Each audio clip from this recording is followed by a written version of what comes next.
રાજ્યમાં હવે ફરી એકવાર જોવા મળી શકે વરસાદ. હવામાન વિભાગે રાજ્યમાં હળવાથી મધ્યમ વરસાદની આગાહી કરી. જોકે ભારે વરસાદ માટે હજુ રાહ જોવી પડશે. જોકે 20 જુલાઈ પછી ધોધમાર વરસાદ આપણા રાજ્યમાં વરસી શકે.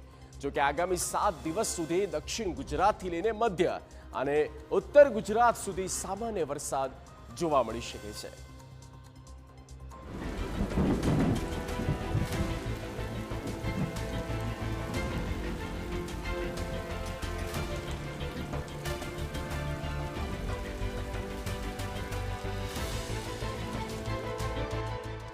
રાજ્યમાં હળવા વરસાદની આગાહી.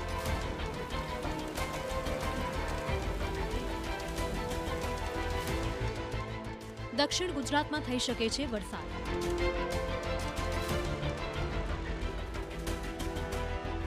ઉત્તર મધ્ય ગુજરાતમાં આવશે સામાન્ય વરસાદ. ભારે વરસાદની હાલ કોઈ શક્યતા નથી.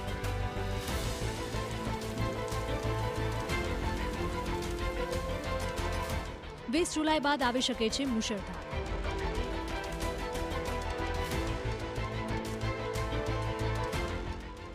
રાજ્યમાં હાલ વરસાદે લીધું છે વિરામ. સૌરાષ્ટ્ર અને દક્ષિણ ગુજરાતમાં તો અત્યાર સુધી સારો વરસાદ થયો છે. જોકે મધ્ય ગુજરાત, ઉત્તર ગુજરાત અને કચ્છ તો સાવ કોરે કોરા છે. ત્યારે સવાલ એ છે કે હવે ક્યારે આવશે વરસાદ? હવામાન વિભાગે હવે રાજ્યમાં સામાન્ય વરસાદની આગાહી કરી છે.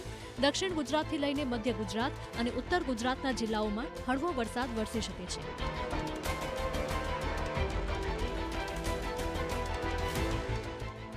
આવનારા દિવસોમાં ગુજરાતમાં કેટલાક જિલ્લામાં ફરી ચોમાસું સક્રિય થઈ શકે છે. એટલે કે વરસાદનો જોર વધી શકે છે. આગામી 7 દિવસ સુધી સામાન્યથી હળવા વરસાદની આગાહી છે. જો કે ભારે વરસાદ માટે ગુજરાતના ખેડૂતોએ થોડી રાહ જોવી પડી શકે છે. अगले 2 दिन तो दक्षिण गुजरात की जो जिलाएं हैं इसमें बारिश रहेगा, हल्का से मध्यम बरसात. उसके आगे 16 तारीख से लेकर उत्तरीय जिला में भी हल्का से मध्यम बरसात का संभावना रहेगी. लेकिन भारी बरसात का कोई अभी संभावना नहीं है अगले 7 दिन तक. હાલમાં ભારતના કેટલાક વિસ્તારમાં ચોમાસાએ વિરામ લીધો છે. હવામાન નિષ્ણાતો તેને મોન્સૂન બ્રેક કહે છે. આ એક કુદરતી પ્રક્રિયા છે જે ચોમાસા દરમિયાન સામાન્ય રીતે થતી હોય છે.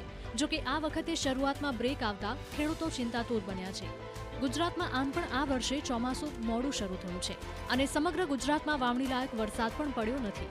તો ખેડૂતો સહિત સામાન્ય લોકો પણ વરસાદની રાહ જોઈ રહ્યા છે.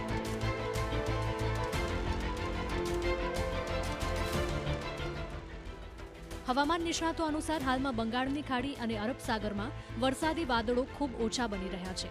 મોન્સૂન એક્ટિવિટી ખૂબ ઓછી છે, માટે વરસાદનું જોર ઘટી રહ્યું છે. હવામાન વિભાગ અનુસાર હાલમાં જે વરસાદની સિસ્ટમ બની રહી છે એ જોતા ઉત્તર ભારતના કેટલાક વિસ્તારમાં વરસાદની શક્યતા છે.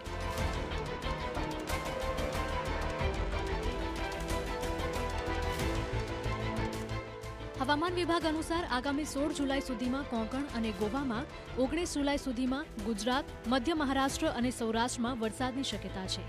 આગાહી પ્રમાણે આ વિસ્તારોમાં છૂટો છવાયો વરસાદ પડી શકે છે.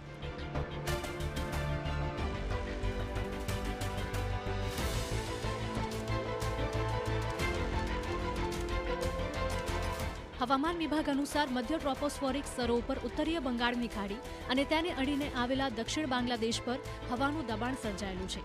તો બંગાળની ખાડીમાં એક લો પ્રેશર એરિયા સર્જાય તેવી પણ શક્યતા છે. જો કે એના માટે થોડો સમય રાહ જોવી પડશે તેવું અનુમાન છે. હવામાન વિભાગના અલગ અલગ મોડલ અનુસાર 16 જુલાઈ પછી બંગાળની ખાડીમાં વરસાદી સિસ્ટમ જો મજબૂત બને તો ગુજરાતમાં કેટલાક જિલ્લામાં વરસાદની શક્યતા છે.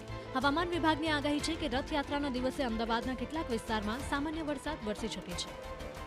अहमदाबाद के लिए जो 16 तारीख के लिए पूर्वानुमान दिया गया है, इसमें आइसोलेटेड अलग अलग स्थानों में हल्का से मध्यम बरसात का संभावना रहेगा. पूरा डिस्ट्रिक्ट का जो पूर्वानुमान है. આમ ભલે વરસાદ માટે ગુજરાતે હજુ પણ રાહ જોવી પડી શકે છે. જો કે 20 જુલાઈ બાદ રાજ્યમાં સારા વરસાદની આગાહી છે. બંગાળની ખાડી અને અરબ સાગર સક્રિય થશે અને ધોધમાર વરસાદ આવશે. Bureau report, TV9.